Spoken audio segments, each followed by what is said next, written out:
Hello everyone, welcome back to another episode of Leetcode. Today we will be solving another daily challenge, which is ways to express an integer as the sum of power. So we are given two positive integer, which is n and x, and we want to return a number of ways that n can be expressed as the sum of x power of unique positive integer. So since the result can be very large, we want to return it as a modulo of 10 power 9 plus 7. So let us take a look at the two examples that is given here. So the first example, we have n equal to 10 and x equal to 2. So the return output is 1 because we can only express n as the following, which is 9 plus 1, which is equal to 10. That is 3 to the power 2 plus 1 to the power 2. Um, we cannot represent it in like 1 power of 2 plus all the way until maybe this is the 10 element to be equal to 10. That is not possible because the rule says that all integer has to be unique. That's why we cannot have this one count. Same for a second example. So we can express it as um, 4 to the power 1 and 3 to the power 1 plus 1. So you can see like these unique combinations, they all have a unique number in it. Yeah. So yeah, let's have a look how we can approach this problem. All right, so now let's have a look at how we can approach this problem. Um, so we take the second example where n equal to 4 and x equal to 1. So remember that in the example, the output is 2 because we can have a possible combination of positive integer, which is 4, which is 4 to the power 1, and another one is 3 to the power of 1 plus 1 to the power of 1. So that means the possible positive integer that the range of those value is from 1 all the way until 4. We cannot go beyond 4 because that will give us 5, and 5 to the power of anything will be greater than 4. Okay, so now we know the lower and upper boundary of our positive integer. So the way that we tackle this problem, I'll use top-down approach instead of bottom-up approach. The top-down approach is a kind of like a backtracking solution, also called a decision tree, which I found it's more intuitive than the bottom-up one. But if you can write the top-down approach, I believe you can also translate it into a bottom-up as well. But now let's just stick to the top-down one. So in this decision tree, um, it is a binary decision tree. So the left arrow, the left path, which will be pick, and the red one we skip. So the pick means we will be picking this positive integer, and the skip we will be skipping this positive integer. So at the root of the tree, we're gonna start with the n equal to 4, and the first positive integer is 1 itself. And now we can, let's say we go to the left subtree that we will be picking this positive integer of 1. So that means the remaining of n will be, I believe it 1 to the power of 1 is 1. So 4 minus 1 is 3. And the next positive integer is 2. So we keep incrementing it because we want to avoid the duplicates value, right? So let's go down again. Let's go down deeper for the left subtree. Now let's say n equal to 3, and the positive integer starting from 2 to the power of 1 is still less than n. So I think we can go with this. And now the remainder of n is 1. and the next positive value will be 3. But now, let's see, can we go down deeper by picking the positive value of 3? No, that because right now the positive value is greater than n. So if we take 3 to the power anything, that means it's not gonna equal to 10 to n, sorry. That means going down this path will not give us the value of n. So now we can go to the right subtree, which is skipping it. So if we skip it, and now the value of n would be remain the same, but the positive value will be we're still incrementing it because we decided to skip the positive value of 3, of 2.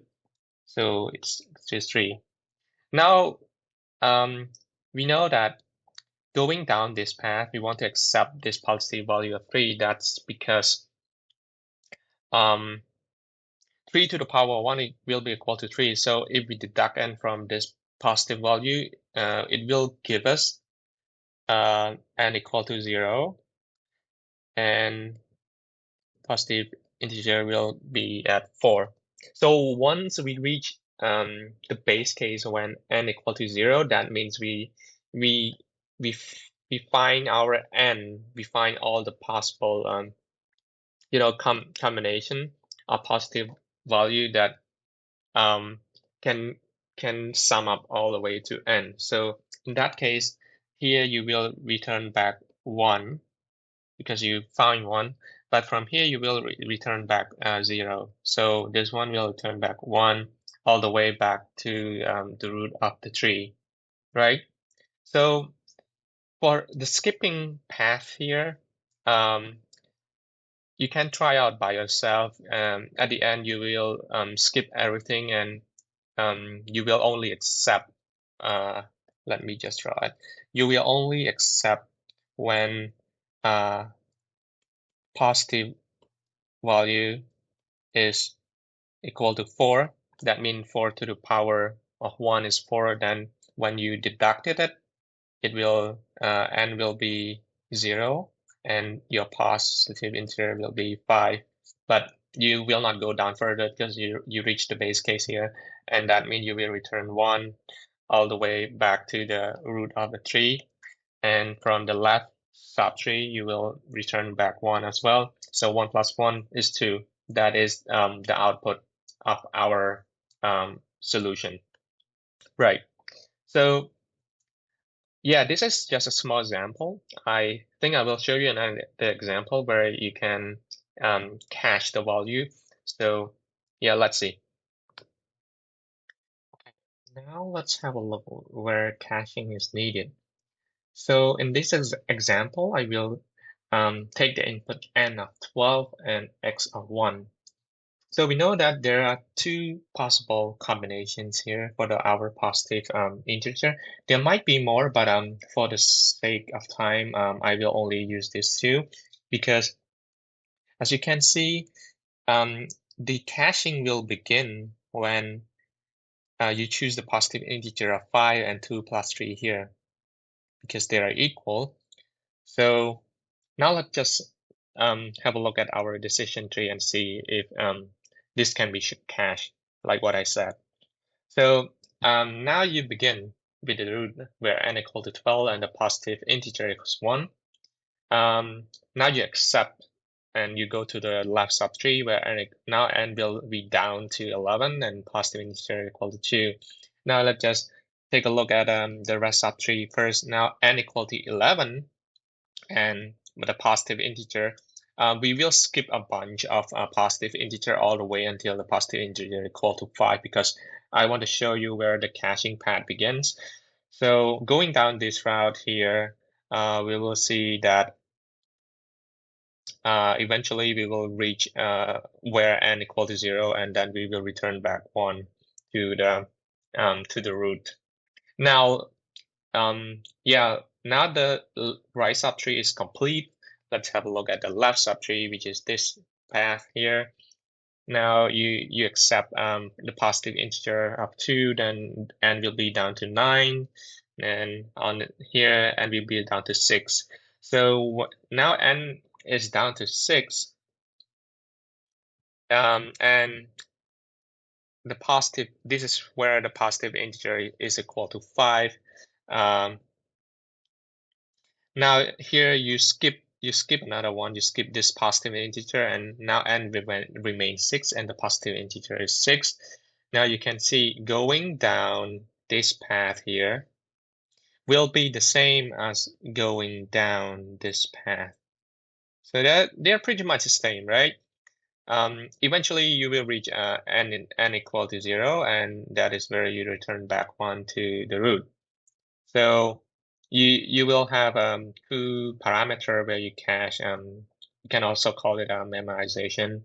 So yeah, that is pretty much it for the caching for our top-down approach. Let's get into our coding. Okay, so for the coding part, as I mentioned, I will be only showing you only the top-down approach. You can find the solution for the bottom-up approach in the solution tab here.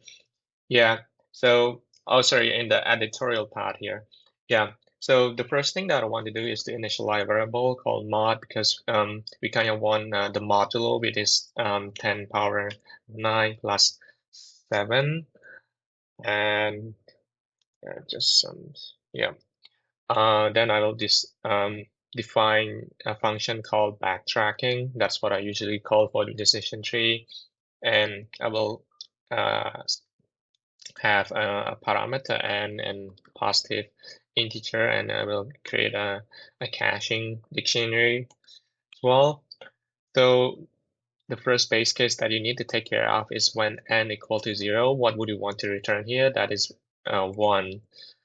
And also we need to take care when n is less than 0 or power of the positive integer if is greater than n. So once it's greater than n, that means you don't want to go further, because whatever you do, it's gonna be like bigger than n. So what you want to return is to return 0. Also, I want to check the caching. So is it in my caching here? If it is, I just return back a memo of n and positive integer. Okay, so now remember that our decision tree is binary, so we have two options. One is pick. So pick will be calling a backtrack and n minus power of our positive integer to the x. And also, after that, I'll keep incrementing our positive integer. And also for the skip one, calling backtrack solutions. And now n will remain the same. The positive integer keep incrementing, like what I show in the drawing. And also after that, you want to cache it, call an positive integer that will be a sum of pick plus skip and module of this. Yeah, so at the end, you just want to return back the sum, which is the caching itself. Right, so lastly, you just return, you just call this backtrack solution where you give n, and the positive integer will begin at 1. Yeah, so it start at 1. So yeah, let's now run our code and see if it passed test cases. Right, so now it passed the interim test cases. Let's just submit it and see if that works.